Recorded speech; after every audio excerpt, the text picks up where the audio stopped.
Kamera rolling and seputar tafsir Al-Furqan. Tafsir Al-Furqan merupakan sebuah karya Ahmad Hasan dalam merespon pertanyaan-pertanyaan yang datang kepadanya. Materinya juga cukup unik. Ia banyak menggunakan tafsir kata demi kata secara ijmali yang menafsirkan ayat-ayat Al-Quran secara umum atau global. Dalam melakukan penafsirannya, Ahmad Hasan menggunakan unsur birroi dengan corak lughwi. Misalnya, penafsiran terhadap surat An-Nas. Ahmad Hasan menggunakan ijtihadnya tanpa didasari hadis Rasulullah SAW dan sebagainya. Pada dasarnya, metode yang digunakan Ahmad Hasan dalam menafsirkan ayat-ayat Al-Quran tidak memiliki kecenderungan khusus pada satu metode saja, tetapi ada ijmali dan tahlili. Bahkan, corak penafsirannya bisa meluas pada persoalan-persoalan fikih dan filsafat. Misalnya, sebagaimana yang terdapat dalam surat Ar-Rahman ayat 6, dan tumbuh-tumbuhan dan pohon-pohon, kedua-duanya tunduk kepadanya. Ahmad Hasan menafsirkan kata sujud pada ayat tersebut dengan makna tunduk, merendah diri. Maksudnya matahari, bulan, bintang, dan segala macam tumbuh-tumbuhan menuruti perintah Allah dengan tidak mencampuri kedurhakaan seperti yang dilakukan manusia kepada Allah SWT. Sosok di balik tafsir Al-Furqan. Ahmad Hasan lahir di Singapura pada tahun 1887. Ayahnya bernama Ahmad dan ibunya bernama Musnah. Ahmad Hasan memiliki nama panggilan yang sangat populer, yang justru identik dengan daerah yang menjadi tempat tinggalnya. Ia dikenal sebagai Hasan Bandung ketika menetap di kota tersebut saat pergerakan nasional tengah menjamur antara dekade 1920-an hingga 1930-an. Ia dikenal juga sebagai Hasan Bagil ketika awal dekade 1940-an dan beliau pindah ke sana sampai akhir hayatnya.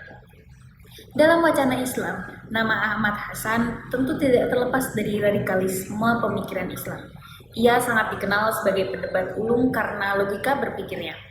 Ia banyak dihormati, termasuk oleh lawan-lawan debatnya, menolak berbagai hal yang diyakininya bertentangan dengan Islam, mulai dari masalah ibadah hingga masalah persoalan sosial politik.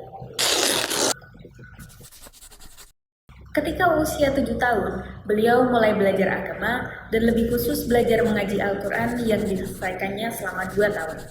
Kemudian masuk sekolah Melayu selama 4 tahun. Di sekolah tersebut, beliau belajar berbagai banyak bahasa, termasuk bahasa Arab, Melayu, Tamil, dan bahasa Inggris.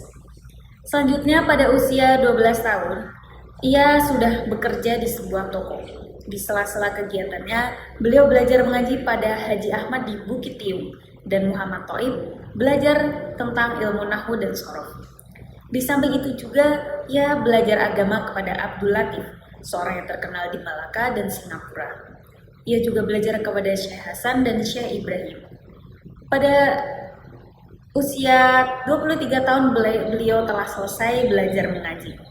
Dengan ilmu-ilmu tersebut, Ahmad Hasan memperdalami ilmu yang lainnya seperti fikih, faraid, dan mantiq. Kemudian, sejarah penulisan tafsir Al-Furqan. Tafsir Al-Furqan muncul setelah tafsir Al-Quran Al-Karim yang ditulis oleh Mahmud Yunus. Mahmud Yunus telah menyusun sebuah kamus, sedangkan Ahmad Hasan telah merumuskan sistem literasi untuk memperkirakan pelafalan bahasa Arab ke dalam bahasa Indonesia yang membantu dalam penerjemahan Al-Quran. Menurut pengakuan Ahmad Hasan sendiri, tafsir yang ditulisnya ini mula-mula diterbitkan pada juz pertama di Al-Quran, yaitu surat Al-Baqarah dan surat Al-Fatihah. Ini terjadi pada bulan Muharram 1347 Hijriah, bertepatan dengan bulan Juli 1928. Di samping sebagai pemimpin Persis atau Persatuan Islam, ia dikenal juga sebagai pemikir yang melahirkan banyak buku. Waktunya banyak tersita untuk menulis buku-buku yang berkaitan kepentingan anggota Persis, sehingga di sini menyebabkan penulisannya, tafsirannya dihentikan untuk sementara gitu. Kemudian Ahmad Hasan ini melakukan usaha penulisan kembali dilakukan pada tahun 1941 hingga sampai pada surah Maryam. Kemudian pada tahun 1953 atas permintaan Salim bin Sa'ad bin Nabhan, seorang penerbit dan pedagang buku di Surabaya, Ahmad Hasan kembali menulis tafsir utuh 30 juz untuk diterbitkan dalam tulisan yang terakhir ini. Ia menempuh cara lain, yaitu lebih mementingkan pemberian keterangan arti tiap-tiap ayat agar maknanya mudah dipahami pembaca. Dilihat dari konteks waktu, kata penduluan ditulis Ahmad Hasan pada 15 Ramadan 1375 Hijriah atau 26 April 1956. Pada tahun 1950-an, buku tafsir ini telah selesai ditulis secara lengkap. Hampir seangkatan dengan Al-Furqan, muncul tafsir Al-Quran Al-Karim karya 3 orang serangkai dari Sumatera Timur, yaitu Al-Ustadz Halim Hasan, Haji Zainal Arifin Abbas, dan Abdullah Al-Rahman Haitami.